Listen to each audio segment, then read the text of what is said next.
자, 똑똑해지는 방송 채널 제네시스 박입니다.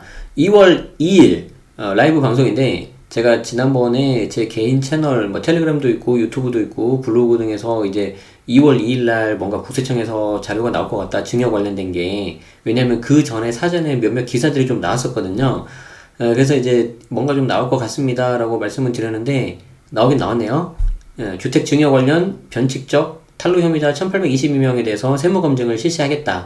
주택 취득부터 증여 그리고 그 이후까지 전체 과정의 탈루 행위를 검증하겠다고 나왔는데, 제가 생각한 거에서 이제 다른 거는 좀 안 나왔는데, 이제 요렇게까지 나오면은 그 이후에는 정말로 그 전체 과정에 대해서 보기 때문에 만약에 A에서 B로 증여를 했는데 B가 이슈가 생기면은 이제는 A까지, 앞에 A까지 이제 가게 됐습니다. 자, 어떤 내용인지 보여드릴 건데, 일단은 이 해당 자료를 보시는 방법을 좀 말씀드릴게요. 여러분들 그 국세청 사이트에 가셔서 여기 보시면은 이제 메뉴가 이렇게 쭉 있는데, 위에 이제 알림 소식 여기를 가시고요. 여기 이제 보도 자료를 누르면은 이렇게 쭉 나옵니다. 그래서 이제 주택 증여 관련 변칙적 탈루 혐의자 1820명에 대해서 세무검증 실시하겠다. 그러면 이제 이렇게 되고 이제 자료를 볼 수가 있는데, 제가 조금 아쉬운 게 뭐냐면 지금 첨부 파일이 여기 보시면은 한글 파일밖에 없는데, 한글 파일에서 이렇게 좀 PDF로 변환해서 올려줄 수가 있는데, 좀 이게 한글을 하다 보니까 이게 한글 뷰어도 있어야 되고, 또 저는 이제 맥북 쓰고 있는데, 맥을 쓰고 있는데 이상하게 뭔가 깨져요. 그래서 한글 파일을 제가 이렇게 가져와서 쭉 넘기다 보면은 여기 보세요. 그림이 안 보이잖아요. 근데 여기서도 이게 화면에서 볼 수가 있거든요. 이거 화면에서 보면은 여기 그림이 있어요, 이렇게. 근데 이렇게 보면은 글씨가, 화면이 너무 작잖아요. 그래가지고 요걸 제가 좀 다 잘랐어요. 중요한 거를. 중요한 걸 잘라서 여러분들 보시기 편하게 좀 이렇게 다 좀 PPT에다가 담아놨어요. 그러니까 이제 요렇게 좀 보시면은 될 것 같고, 지금 여기서 한글 파일을 하나씩 옮기면은 막 그 딜레이도 생기고 여러분들 보시기에 너무 불편하실 것 같아서 이렇게 했습니다. 그래서 제가 텔레그램에다는 곧 방송 시작할게요 라고 했는데 좀 약간 시간 걸렸잖아요. 그게 요거 정리하느라고 좀 약간 늦었습니다. 자, 일단 보겠습니다. 그냥 핵심만 이렇게 그냥 잘라냈으니까 요것만 보시면 될 것 같아요. 자, 추진 배경, 배경은 뻔하죠. 국세청은 주택 증여가 증가함에 따라서 정당한 증여세 납세 의무 이행 여부에 대한 사회적 관심이 높아지고 있어서 주택 증여 관련 변칙적 탈루 행위에 엄정하게 대응하기 위해 세무 검증을 강화했습니다. 이 세무 검증은 이 세무조사의 전 단계라고 이렇게 보시면 되겠습니다. 그래서 이제 저 세무 검증이 들어갔다는 거는 이제 곧 이어서 또 이제 세무조사도 충분히 이제 들어갈 수 있다는 거죠. 자, 이에 대한 검증 대상은 증여 주택의 취득부터 증여 그리고 그 이후까지 증여 전후 과정을 분석한다는 거죠. 그러니까 거의 모든 것을 이렇게 이제 다 본다는 건데, 이 증여 전후 과정을 분석해서 변칙 탈루한 혐의자 1822명을 세무검증 대상자로 선정을 했다. 그러니까 이미 데이터는 다 있어요. 아마 개인적으로 통보가 가지 않았을까 싶습니다. 자, 보시면 주택 증여세 신고를 하는데 다른 증여재산 합산을 누락했다. 그리고 증여재산 공제를 중복 신고했다. 마치 지금 한참 이제 연말정산 이제 거의 다 끝나가는데, 연말정산에서 우리 가족 인적공제 대상이 아닌데 이쪽에서도 받고 저쪽에서도 받고, 막 그런 약간 중복공제, 약간 그거랑 좀 비슷합니다. 그리고 이제 증여세 같은 경우는 10년 동안 합산해야 되는데 그 합산 안 해버렸다는 거죠. 그게 가장 많은 1176명이 나왔고요. 두 번째, 이거는 제가 몇 년 전부터 계속 말씀드렸어요. 특히 아파트 같은 경우에 유사 매매 사례가액이 있다면은 이걸로 시가를 신고해야 되는데, 그렇지 않고 공시 가격으로 저가로 신고했다. 그리고 아예 무신고한 자. 이거는 진짜 좀 이게 좀 간이 크신 분인데, 조금 전에 순대 간 먹었는데 죄송해요. 어쨌든 아무튼 여기 이제 531명. 이것도 우려가 꽤 많았습니다. 531명. 자, 두 번째, 주택을 증여한 증여자와 그 배우자 등의 주택 취득 관련 자금 출처 부족 혐의자가 85명. 자금 출처 제대로 안 했다는 거죠. 자, 그리고 주택을 부담부 증여로 받았는데 고액 임대 보증금 등을 자력 없이 상환하거나 증여세 취득세 등 주택 보유 비용을 편법 증여받은 혐의자 30명. 그러니까 이 전체 세무 검증 대상자가 1822명인데 대부분은 요거 첫 번째 케이스고요. 뭐 언론에서 막 계속 떠들고 무슨 했던 얼마 전에 모 국회의원도 막 말씀하셨던 그 편법 불법 뭐 부담부 중에 그거는 30명 나서 30명. 그러니까 그거 제가 보면서도 이거는 좀 너무 과한 거 아닙니까? 라는 말씀 한번 드렸었잖아요. 그쵸? 자, 그렇기 때문에 일단 이 비율을 한번 보시고 케이스가 어떤 케이스인지를 이제 보시면 되겠다. 그래서 그 케이스를 보시고 제가 이제 말씀드린 거는 어차피 많이 알고 계신 많이 내용을 알고 계신 분들이 뭔가 작정을 하고 나쁜 짓을 하시려면은 그분들은 오히려 더 잘 아실 거예요. 그런데 그러지 마시고 제가 이 내용을 전달해 드리는 목적은 뭐냐면은 나도 모르는 사이에 내가 무슨 불법 편법자 증여 뭐 그런 사람이 될 수 있잖아요. 그렇기 때문에 그걸 피하자는 거예요. 아시겠죠? 자, 그렇기 때문에 그 부분을 좀 설명드리기 위해서 오늘 좀 가져왔습니다. 그리고 어떤 유형이 잘못된 건지. 왜냐면 우리가 이제 사실 뭔가 할 때마다 그때마다 무슨 세무사 찾아가고 이렇게 하기가 좀 어렵잖아요. 그래서 가장 많이 물어보는 데가 어디예요? 집 근처에 있는 부동산 아니면 옆집 아저씨, 옆집 아줌마 이렇게 물어보잖아요. 직장 동료. 근데 잘못된 정보로 인해서 우리가 범법자가 되면 안 되겠다. 그런 차원에서 말씀드립니다. 자, 보도자료를 하나씩 다 보진 않을 거고 중요한 것만 가져올 건데 전국 연간 주택 그리고 아파트 증여 건수를 보면은 이 파란색이 주택이고요. 전국입니다. 여기 주황색이 아파트입니다. 전국. 자, 그래서 파란색 이야 2010년부터 2020년 10년을 데이터 가져왔는데 보세요. 2017년 파리대 책이 나오고 파리대 책 나오고 나서 2018년 4월부터 양도세 중과 들어갔거든요. 이때 8만에서 8만 9천 한 10%좀 넘게 증가했는데 무려 11만으로 이제 껑충 뛰어버리잖아요. 그쵸? 자, 그리고 19년에도 비슷하게 11만이 나오고 20년에도 15만이 나온 거예요. 증여 건수가 계속해서 들어갑니다. 자, 그리고 이제 우리 똑똑한 방송 듣고 계시는 우리 여러분들 같은 경우에는 증여를 하면 5년 동안 시장에 매물이 묶이는 거 아시죠? 2월 과세 때문에. 그래서 5년 동안은 묶인다. 그래서 시장에 매물이 점점 더 안 나올 거다. 그걸 이미 우리는 예상할 수 있었어요. 물론 이제 2018년, 19년 지나고 난 5년 지나고 난 2023년, 24년부터는 조금 나올 수 있겠지만 저는 글쎄요. 나오지 않을 거라고 봐요. 자, 그래서 이제 이런 내용들이 좀 나와 있고 여기 이제 한글 파일을 보면은 막 텍스트로 뭐 계속해서 뭐 써 있어요. 뭐 이게 어떠고 저쩌고 막 계속해서 이제 뭐 이렇게 배경이라든가 그간의 추진 성과라든가 막 이렇게 나와 있는데 결국 핵심은 어떤 사례들이 이렇게 잡힌 거냐 그거잖아요. 그래서 오늘 이 시간에는 요 핵심 사례를 8가지입니다. 하나, 둘, 셋, 넷, 그렇죠. 8가지 보여드리고 요것들이 문제가 되는구나 라는 걸 보시면서 마무리를 하도록 하겠습니다. 자료 원본은 국세청에서 보실 수도 있고 제가 텔레그램 채널에서 받아서 보실 수가 있겠습니다. 텔레그램 잘 모르시는 분들은 링크 좀 알려주세요. 제가 본문에다가 다 달아놓을 테니까 걱정 마시고. 자, 첫 번째 사례 보겠습니다. 자, 해당 증여일 전 10년 이내에 증여재산 합산신고를 누락하고 증여재산 공제에 중복 적용해서 증여세를 과소 신고하더라. 자, 보시면은 자, 증여한 사람, 쉽게 말해서 증여한 사람이 증여자고요. 수중자 이제 받을 수자를 써가지고 증여를 받은 사람. 그래서 증여자가 준 사람, 수중자는 받은 사람. 우리는 증여자가 되고 싶어요? 수중자가 되고 싶어요? 둘 다 되고 싶어요. 그쵸? 받기만 하는 것보다도 나중에 주고 싶은 사람이 되고 싶은 거죠. 재산이 많으니까. 자, 어쨌든 부친 B가 자녀 A에게 증여를 했는데 여기 보세요.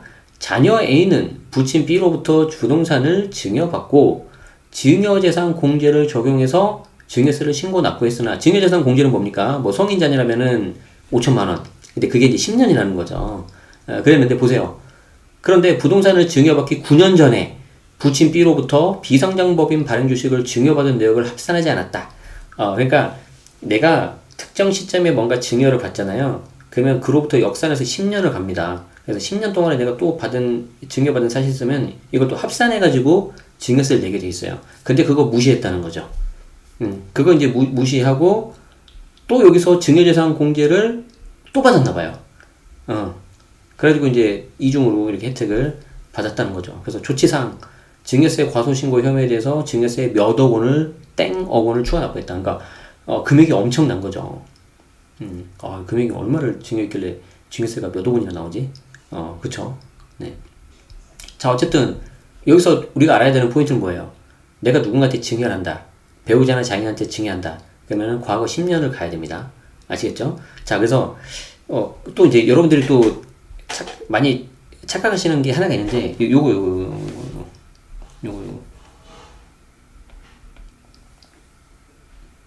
자, 자녀가 태어났어요. 이제 만으로 0살이죠. 그리고 10살이 됐어요. 그리고 20세가 됐어요. 자, 그러면은 여러분들이 이 10년 동안 미성년자는 얼마를 할 수 있죠? 2천만 원 할 수 있죠.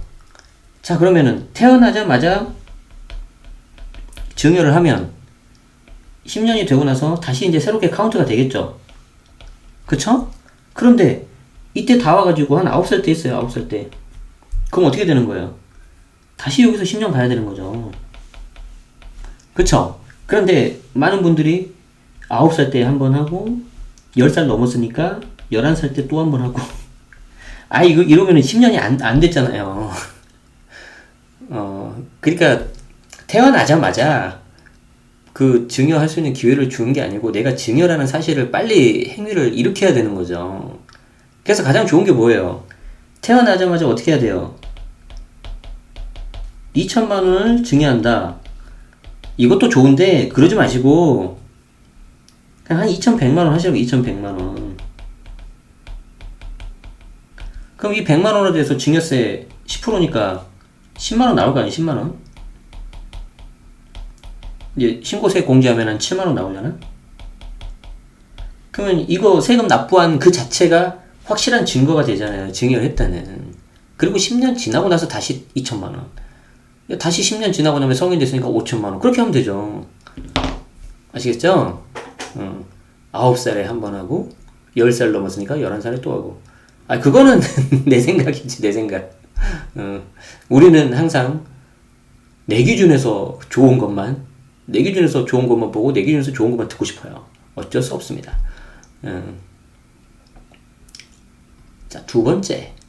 실제 채무를 인수하지 않았음에도 부담부 증여를 가정해서 부친으로부터 주택을 편법 증여받았다. 이제 이런 게 잘못된 거죠. 이런 게 편법 부담부 증여인 거지 모든 부담부 증여가 불법은 아니라는 거죠. 자, 보세요.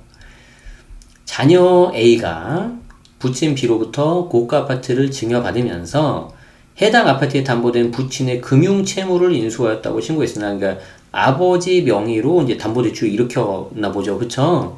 자, 그런데 여기에 대해서 부채 사후 관리를 실시한 결과, 고가적 아파트 같은 경우에 이렇게 사후 관리를 하기도 한다고 합니다. 증여받은 이후에도 채무와 관련된 이자 원금을 계속해서 아버지가 내고 있다. 아니, 부채를 떠안고 넘긴 거가 부담부 증여잖아요. 그러면 자녀가 부채를 떠안았기 때문에 그 부채를 갚는 것도 자녀가 해야 되잖아요. 근데 겉으로만 그렇게 하고 실제 대출을 갚는 걸 아버지가 계속 하고 있다. 이거 자체가 증여해 준 거죠. 이게 이제 말하는 잘못된 방법이라는 거죠. 자, 그래서 그걸 가정했기 때문에 증여세가 탈루. 이거 불법인 거죠. 자, 그래서 실제 인수하지 않은 허위 채무에 대해서는 증여세 땡 억원을 추정하겠다. 그냥 금액이 여기 기본이 억 단위입니다. 억 단위. 자, 잠깐만요. 요 페이지가 계속해서 뭔가 에러를 낳고 있는 것 같아서 이거 없애버리고. 자, 좋아요. 자, 이거 이해되시죠? 그렇기 때문에 부담부 증여를 내가 채무를 인수해서 받는다 그러면은 당연히 이거는 내가 해야 되는 거죠. 조금 어려웠어요? 추가 설명해 드려야 될까요? 표정 보니까 좀 어려운 것 같은데.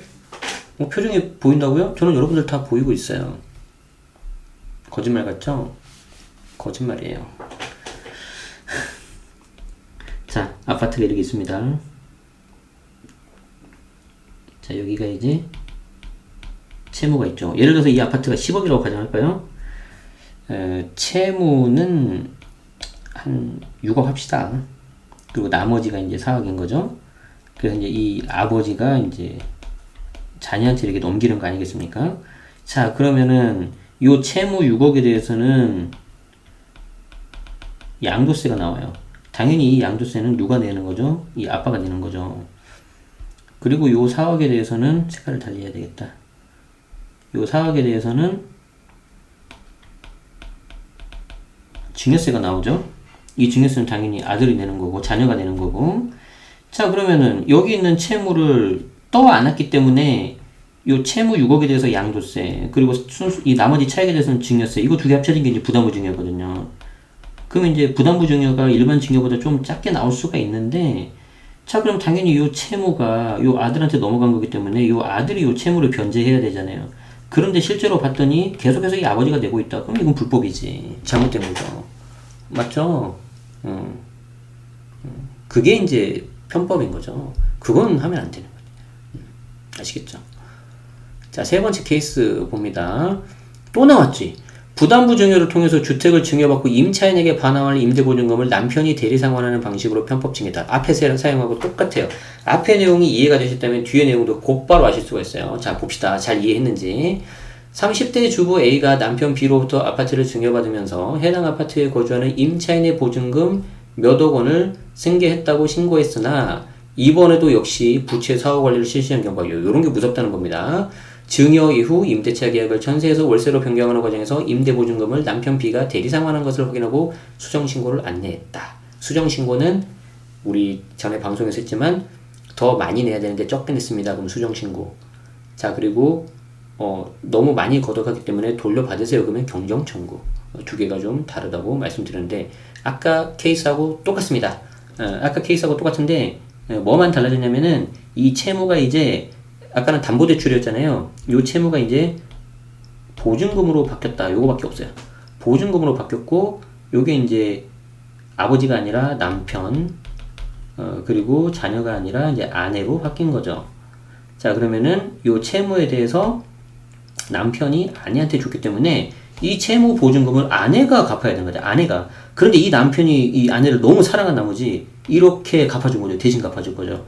자, 굉장히 그 부부 관계에서는 아주 바람직한 상황이라고 할 수 있지만 세법에서는 그렇지 않다는 거죠. 세법에서는 어찌 감히 이 남편과 아내 사랑은 사랑인 거고 명의가 다르기 때문에 이 채무는 아내가 또 안아야 된다. 사랑하는 마음을 알겠지만 그러지 말아라. 알겠느냐? 벌로 증여세 얼마 내라. 이렇게 나온 거죠. 그래서 증여세 몇억 원 추가 납부. 여기 나온 케이스는 아주 그냥 그 스케일이 다 커요. 미납된 금액이 다 몇억 원입니다. 자, 이걸 보면은 일단은 좀 이 행정력에 한계가 있기 때문에 고가주택 위주로 좀 비싼 거 위주로 본다는 걸 우리가 알 수가 있어요. 그쵸? 자, 그런데 이 사회라는 게 시간이 지날수록 점점 발달을 하고 특히 우리나라는 IT 강국이잖아요. 그렇기 때문에 점점 이 시스템이 잘 갖춰지고 더 좋은 나라로 거듭할수록 이제 저게 이제 증여세 몇억 원 미납된 거는 당연한 거고 몇 천만 원, 몇 백만 원, 몇십만 원짜리로 다 이제 내려올 거다. 그렇게 되겠죠, 나중에는. 그쵸? 네. 자, 어쨌든 아무리 배우자를 사랑하시더라도 세법은 원리 원칙에 맞게 하시는 겁니다. 아시겠죠? 네. 자, 계속해서 갈게요. 그러니까 몇 번 보면은 케이스가 되게 복잡해 보이지만 그 안에 있는 내용은 결국 똑같다는 거 금방 아실 거예요. 자, 또 계속 봅시다. 이번에는 아파트 증여 신고할 때 과거 주식 증여자산 합산 신고 들어. 이거 첫 번째 케이스하고 똑같죠?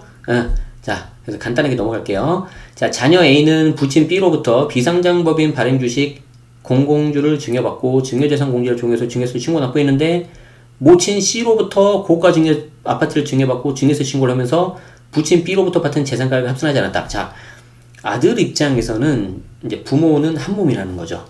부모는 한 몸이기 때문에 부모 등으로부터 받은 거를 다 합산해서 신고를 해야 되는데 이 자녀가 아주 너무 원리 원칙주의였나 봐요. 아빠는 아빠 거, 엄마는 엄마 거 가지고 합산하지 않았다. 그렇기 때문에 과소신고한 사실이 확인돼 가지고 증여세 과소신고 협의에 대해서 이제 검증할 예정이라고 합니다. 여기는 이제 아예 구체적으로 딱 잡히진 않았고 여기에 대해서 이제 추가로 검증을 해서 이게 잘못됐다고 밝혀지면은 이제 더 세금 내라 이렇게 나오는가 봐요. 아시겠죠? 네. 자, 그 다음 사례. 자, 이거는 진짜 조심하셔야 돼요. 사례 2- 요거는 제가 봤을 때 여러분들이 굉장히 좀 많이 오해하실 수도 있고 실수하실 수도 있을 것 같은데 특히 여러분들이 이제 부동산 투자를 할 때 대부분 다 좀 아파트를 좋아하시고 아파트로 좀 하고 싶기를 선호하시잖아요. 물론 뭐 빌라, 다세대, 오피스텔 많이 있지만 아파트 같은 경우에는 진짜 조심해야 하시는 게 자 보세요. 죄송해요. 왜 갑자기 웃었냐면 모친 B 나오고 여기 자녀 A 보세요. 딱 봐도 얘 지금 나이 어려 보이지 않습니까?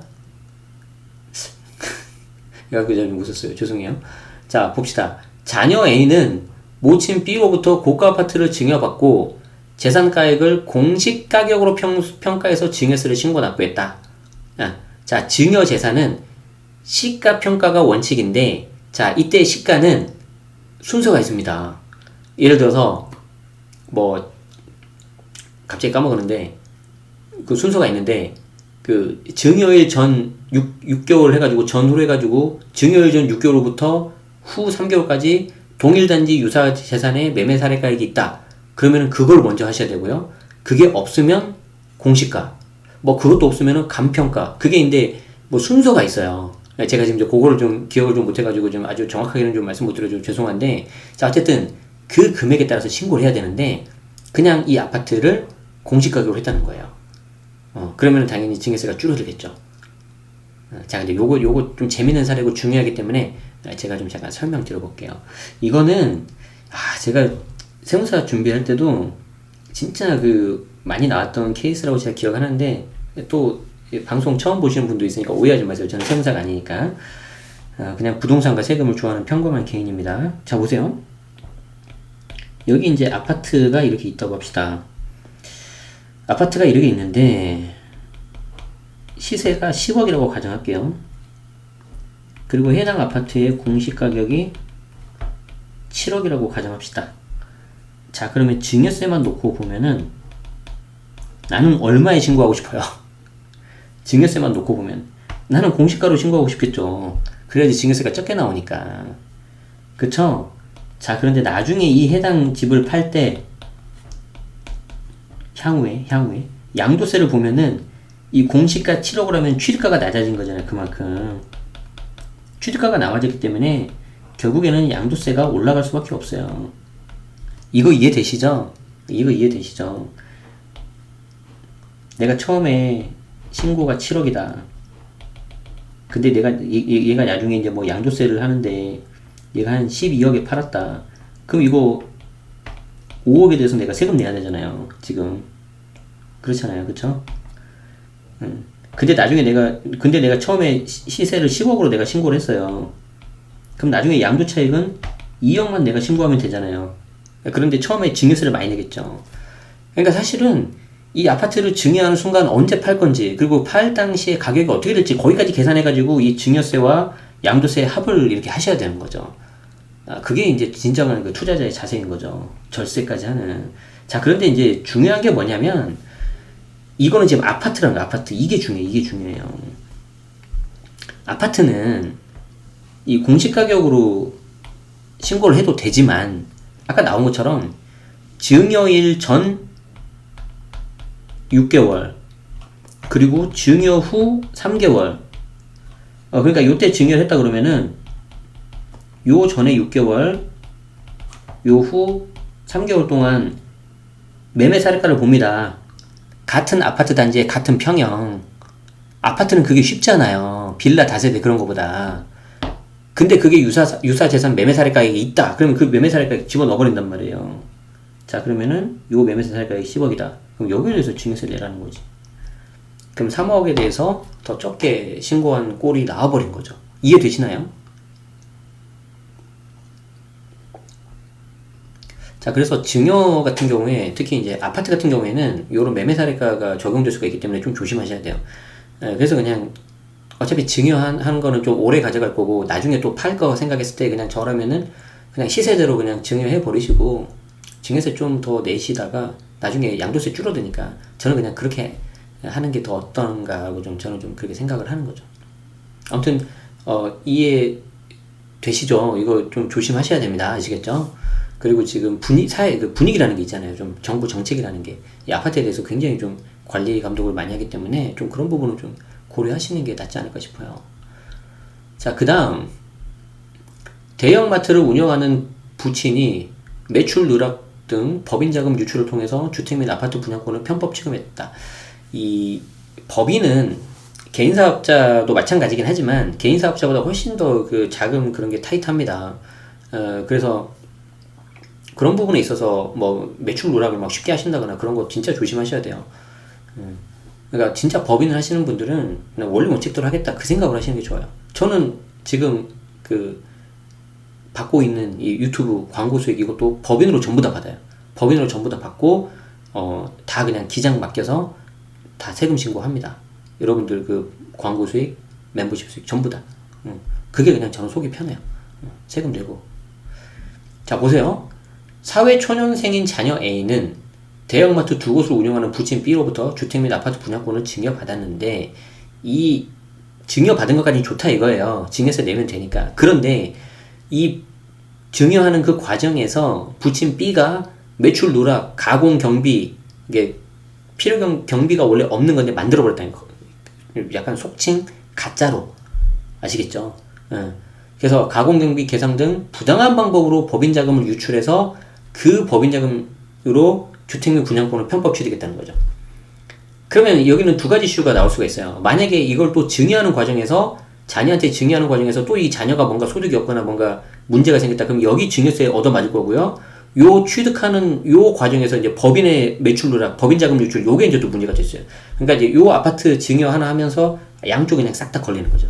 그러니까 국세청에서 이제 앞으로 검증을 하고 검증 강화하는 건 요런 내용들이 강화한다는 거예요. 이해되시죠? 그래서 이런 부분이 이제 훨씬 더 많아질 겁니다. 거기에 대한 데이터도 훨씬 더 많이 모아질 거고. 그래서 거듭 말씀드리지만 성실납세가 최선입니다. 아시겠죠? 그래서 부친 B가 운영 중인 대형마트에 대한 법인세 통합조사 그리고 부친 B에 대한 자금 출처 검증하겠다 이렇게 된 거죠. 이건 진짜 조심해야 돼요. 그냥 원래 원칙대로 그냥 쭉 하셔야 돼요. 그러니까 내 돈을 이 부친이 정말 자녀한테 증여하고 싶으시면은 자기 돈을 빼가지고 자녀한테 주고 증여세 합법적으로 내고 그걸 가지고 자녀가 주택을 구입해야 되는 거죠. 근데 여기서 자금을 빼는 것 자체가 이 대형마트 법인에서 매출 누락 등 법인 자금을 불법으로 뺐다는 거죠. 그럼 여기도 잘못되고 여기는 좀 모르겠어요. 제대로 증여했는지는. 자, 계속 또 봅시다. 부담부 증여 또 나와요. 자, 자녀가 부담부 증여를 이용해서 주택을 증여받고 부친이 임대보증금을 면제하는 방법으로 편법 증여. 이거 앞에 나왔죠. 아까는 아까도 부친이 해준 거였고 남편이 대신 내준 거였고 와이프를 사랑해서 그죠? 근데 이제 심리적으로는 이해되시죠? 어떻게 하든지 다 자기가 갖고 있는 부를 뭐 배우자나 자녀한테 주고 싶은 게 인지상정이잖아요. 근데 이제 그 과정에서 좀 너무 과하게 그리고 이제 법을 어겨간다. 그러면 좀 문제가 되겠죠. 이해되시죠? 네. 자, 자녀 A는 부친 B로부터 아파트를 해당 아파트에 담보된 금융채무를 인수하는 조건은 예금이 부담부 증여죠. 시가 땡땡어거나 엄청 비싼 거네요, 그죠? 그리고 이제 그 채무로 신고했으나 부채 사후 관리를 실시한 결과, 그러니까 고가 아파트 같은 경우에는 이렇게 부채 사후 관리로 들어갈 수 있다는 겁니다. 자, 부친 B를 임차인으로 하는 임대계약을 체결하고, 임대보증금 몇 억을 받아서 금융채무를 상환했고, 그러니까 부친 명의로 된 거를 부담부 증여해가지고 자녀한테 증여했는데, 거기다가 또 세입자를 부친을 집어넣었구나. 그럼 부친이 그 보증금을 주면서 또 그걸로 이렇게 퉁치고, 자, 그 후, 이제 거의 그렇게 또 하고, 자녀 A가 해당 아파트에 입주, 부친을 또 퇴거했네? 그럼 임대보증금을 부친한테 상환해야 될 거 아니에요? 상환했을까, 안 했을까? 안 했겠지. 그렇게 하면서 이제 계속 막 원쿠션, 투쿠션 때리면서 돈을 이렇게 넘긴 거죠. 좀 이런 건 하지 맙시다, 좀. 그래서 자녀 A에 대해서 자금 출처 검증 예정하겠다. 이런 건 당연히 문제가 되죠. 이런 거는 좀 하지 맙시다. 아무리 그렇다 하더라도. 근데 이해는 돼요. 자, 또 나옵니다. 이제 요게 이제 마지막 사례인데, 쉽게 말해서 증여할 때는, 증여세를 내는 그 수증자 있지 않습니까? 보통 배우자 자녀일 텐데, 그 사람들이 만약에 그 증여세를 낼 여력이 없다면은, 그 사람들이 낼 증여세까지 한꺼번에 증여하셔야 됩니다. 안 그러면은, 처음에 재산 넘기면서 증여세 나오고, 또 이 사람들 대납할 증여세를 내가 대신 내주면서 또 증여세 또 나와요. 막 무한 반복, 무한 루프. 그러니까 넉넉하게 해준다. 너가 필요한 돈이 5천만 원이니? 그래, 그럼 내가 증여세 내는데 어차피 필요한 거니까 증여세도 한꺼번에 해서 내가 한 8천만 원 해줄게. 생각만 해도 기분 좋죠. 자, 봅시다. 어떤 내용이냐면, 자, 대학생 자녀 A가 벌써 딱 대학생 나오잖아요. 대학생 나온 순간 뭐예요? 얘는 소득이 없구나. 소득이 없구나. 대학생 자녀 A가 부동산 임대업자인 부친 B로부터 투기지역 내 고가 아파트, 여기도 시가 몇십억 하는 거죠. 이걸 증여받고 증여세하고 취득세 내야 되잖아요. 그쵸? 만약에 이거 다주택자라면은 취득세 몇 프로입니까? 3.5가 아니라 12%. 야, 그러면 얼마야? 10억이라고만 잡아도 1억 2천 아닙니까? 장난 아니죠. 그리고 이제 여기 증여세도 내야 되고. 그러니까 이 자녀가 돈이 있겠어, 없겠어요? 대학생 없겠죠. 아무리 무슨 뭐 얘가 뭐 무슨 뭐 알바를 하고 그렇다 해도 뭐 마련할 수 있겠습니까? 못하죠. 자, 그래서 이제 요걸 납부를 해야 되는데 자녀 A가 고액의 증여세, 취득세 등 주택 보유 비용을 납부할 만한 자금 원천이 확인되지 않는다는 거죠. 그래 낸 것까지 좋은데 야 너 어떻게 냈니? 해가지고 봤더니 너 아무리 봐도 소득이 없는데 왜 그럴까요? 이 자녀 A의 이름으로 신고된 소득이 하나도 없는 거예요. 그거 다 국세청에 데이터가 있어요. 그래서 PCI라고 제가 그때 말씀드렸었잖아요. PCI. P가 자산, property. 맞나? C가 consumption, 소비. 그리고 I가 income. 맞을 텐데. 갑자기 오랜만에 영어 쓰니까 안 되네. 자, 어쨌든 내가 갖고 있는 자산, 그리고 소비 내역. 그러면은 딱 대충 나오잖아요. 이거 되게 중요한 건데? 진짜 중요해요, 이거. 여러분들 이제 국세청의 그 빅데이터를 무시하시면 절대 안 됩니다. 자, 여기 보시면은 이렇게 되는 거죠. 이게 딱 하면은 아주 쉽게 나오거든요. 이게 맞을 거예요, 아마.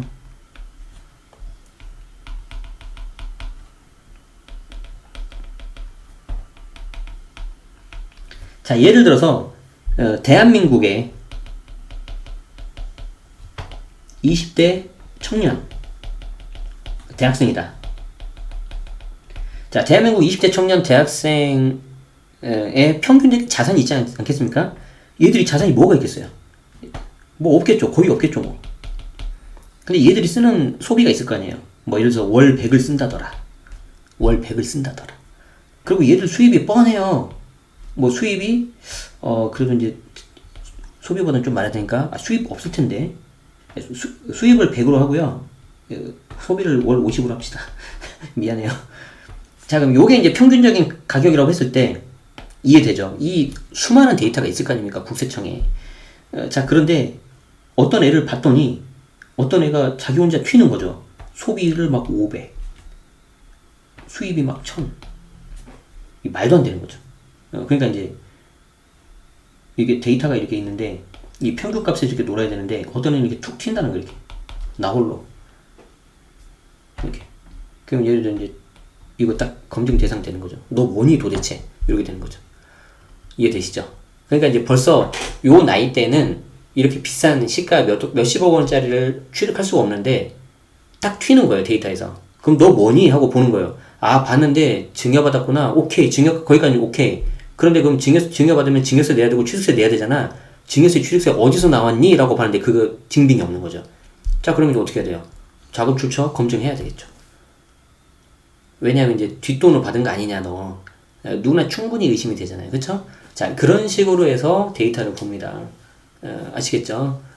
자, 그래서 여러 가지 사례를 봤는데 제가 봤을 때는 크게 한 서너 가지 정도로 압축되는 것 같아요. 그게 우리 아까 봤었던 요거였었습니다. 요게 이거였었죠. 이거. 자, 주택 증여세 신고 시 다른 증여자산 합산을 누락했다. 10년 다 합산하는 겁니다. 자, 유사 매매 사례가액 등 시가로 신고하지 않고 그냥 공시가격으로 낮게 신고했다. 그리고 뭐 용감하게도 무신고한 사람도 있더라. 무신고에서 증여세 같은 경우가 10년인가 15년인가 좀 생각이 안 나네요. 10년인가 15년인가를 피하고 넘어가야 됩니다. 자신 있으면 하세요. 그런 걸 왜 해요? 불안하게. 그냥 세금 떳떳하게 내면 되잖아요. 그죠? 좀 많긴 하겠지만. 자, 그리고 주택을 증여한 증여자와 그 배우자 등의 주택 취득 관련 자금 출처가 부족했다. 자금 출처. 자, 그리고 특히 부담부 증여 같은 경우에 고액 임대 보증금을 자력 없이 상환하거나 증여세, 취득세 등 주택 보유 비용을 편법 증여 받은 혐의자 30명. 자, 결국엔 요거였습니다. 그 전에 며칠 전에 뉴스 기사에서 좀 이슈가 됐던 게 요거였는데 뭐 다행이라고 해야 되나요? 1822명 중에서는 숫자는 적네요. 그때 이제 굉장히 좀 우리가 일반적으로 봤을 때 정서상 좀 야 이거 좀 너무했다 약간 이런 생각이 드니까 이제 기사에서 좀 그런 게 나왔겠죠. 자, 그래서 나중에 뭐 뻔한 내용이지만 이건 이제 나중에 이제 보도자료 보면은 향후 계획이 뭐겠습니까? 더 열심히 하겠습니다. 더 강화하겠습니다. 뭐 뻔한 거 아니겠어요, 그쵸? 뭐 뻔한 건데 한번 그래도 볼까요? 앞으로도 부동산 시장 동향을 면밀히 모니터링하겠다. 여기 나오죠. 빅데이터 분석 시스템을 통해서 시가를 반영하지 않은 저가 신고, 10년 내 다른 증여재산 합산 신고 누락 등 불성실 신고 행위를 차단하겠다. 특히 공동명의 많이 하신 분들 있죠. 배우자하고 조심하세요. 공동명의 많이 하면은 그 원칙상 그게 이제 6억이 넘어가면 그 추가분은 증여세 과세 대상이고, 특히 재밌는 게 뭐냐면은 재산세 과표가 9억 넘어가면 뭐 전업주부인 경우에 피부양자 자격 박탈됩니다. 그 조심하셔야 됩니다. 그 실제 그렇게 해서 연락받은 제 주변 케이스 있어요. 그건 나중에 한번 또 말씀드려보죠.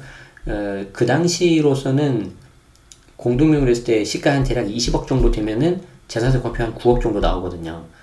그러니까 이제 그분이 다 공동명의 했거든요. 그러니까 시가 토탈 40억 정도 됐던 거예요. 남편 20억, 아내 20억. 근데 아내 그 형수님이 그냥 전업주부였던 거죠. 그래서 피부양자 자격 박탈 되는 경우도 있어요.